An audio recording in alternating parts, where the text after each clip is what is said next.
I'm going to begin by defining a string on 2 lines. The \n will add a line break to our string and I will print it out.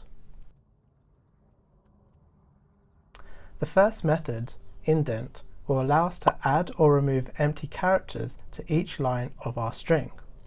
I'll print a dashed line so we can see our changes a bit easier in the console. And first I will reassign the value of our string using the indent method.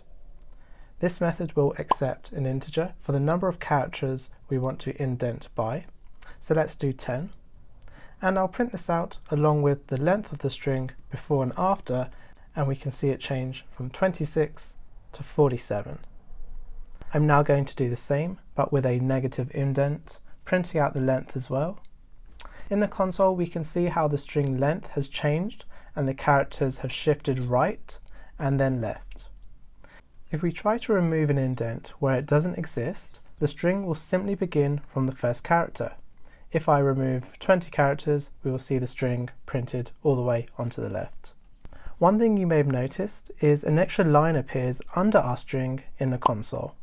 And this is because the indent method will add an extra line break to the end of our string. The second string method introduced with Java 12 is transform.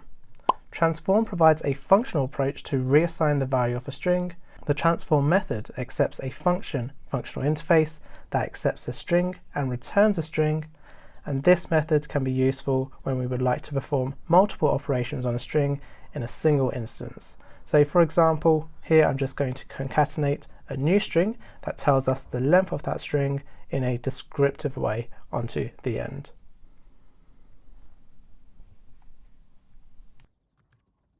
And once again, we can see a new line has been added to our string after we added the indent method to it, and we can see it has been updated with this new descriptive string.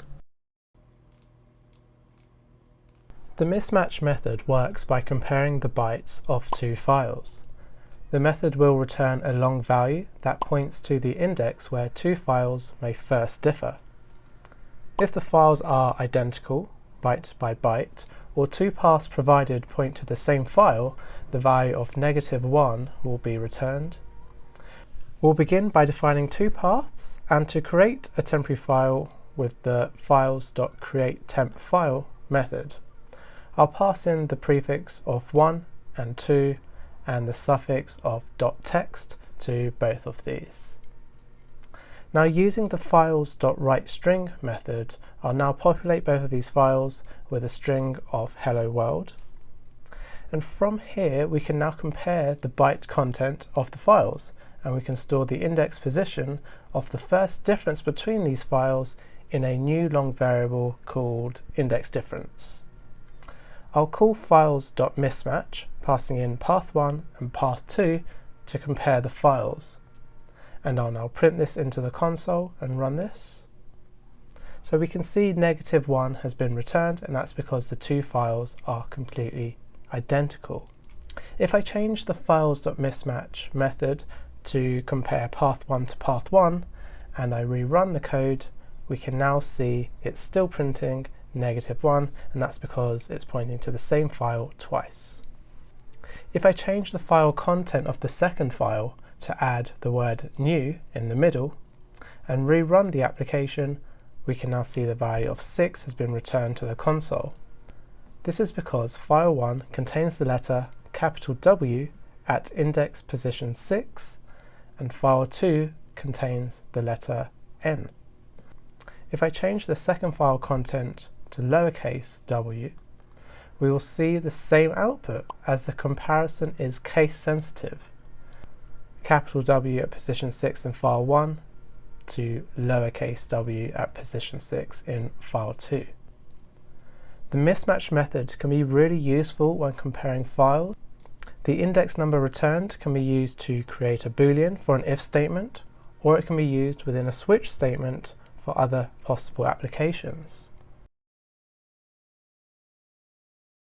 We typically use the collectors class with the collect terminal method of a stream to combine our streamed elements into a collection, but teeing allows us to duplicate our stream into 2 separate streams and to then combine those substreams into a single collection at the end.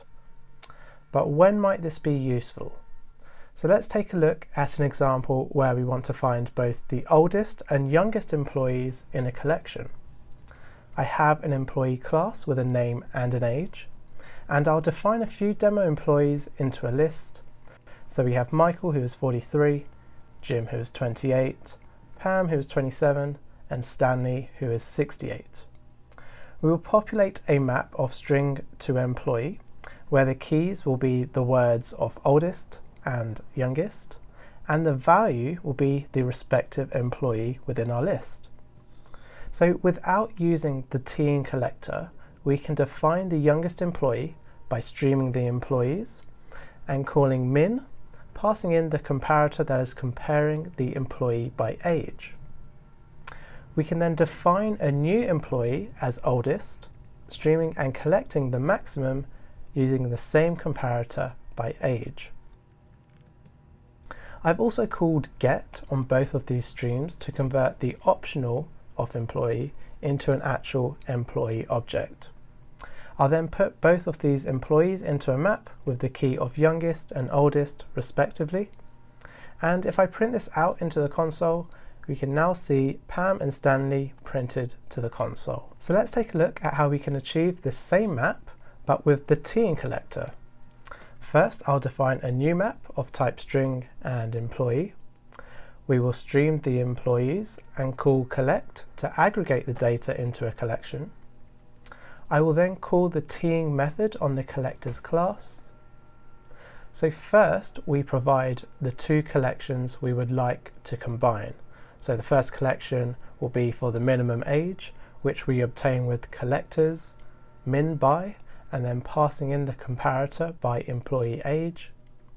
The second collection will be the eldest employee, which we obtain with max by, passing in the employee age as the comparator. And if we just step into the teeing method to see its signature, we can see that it first accepts two separate downstreams of type R1 and R2. Then it will merge these two streams of type R1 and R2 into a third collection of type R that is then returned. We will now define the third argument, which is that by function, where we pass in a functional interface that contains two arguments, and these two arguments will represent each of our first two collections. That by function will then return a third type. So I'll start by opening a bracket and passing in young and old. Young will represent the first collection, the youngest employee, which is an optional, and old will represent the second collection, the eldest employee, also of type optional employee. Now within the body of the method, I will define a new map of type string and employee, and then put two entries to it. First, with a key of oldest and the value of old, I will call get on the old to remove the optional type once more, and then the same for youngest with a value of young, and then I will return the map. So looking back, the teeing collector has duplicated our employee stream, where one has collected the employee into a single youngest value, and the same for the eldest employee. Then we've taken both of those collections, which consist of just a single employee, and have collected them both into a new map that is then returned. If I print this out, we can now see both employee lists printed and identical to each other. I will quickly show another way we can use the teeing collector. So let's say we would like to find the youngest employee and the average employee age, all from that same stream. So I'm just going to duplicate our teeing example and remove the map that is returned, and I'll change the second collector from max by into summarizing int, which will return an instance of int summary statistics using the employee's age. And then I will change the second argument in our functional interface to stats. This is just to be a little bit more descriptive. And then just within the method body, I'm going to print out the youngest employee and the average age, returning null for the merge. Now if I run this, we can now see the two lines printed down below, where the average age is 41.5. So that concludes this video. To summarize the teeing collector, we will use it to first create two separate collections from a single collection, and then to merge these in any way together to return from our stream. Teeing can be really useful if we ever find ourselves streaming a collection twice and performing logic on the two resultant outcomes. Thank you for watching this video. Please check out my other videos on Java version updates that will include syntax changes for all prior versions of Java down to Java 8.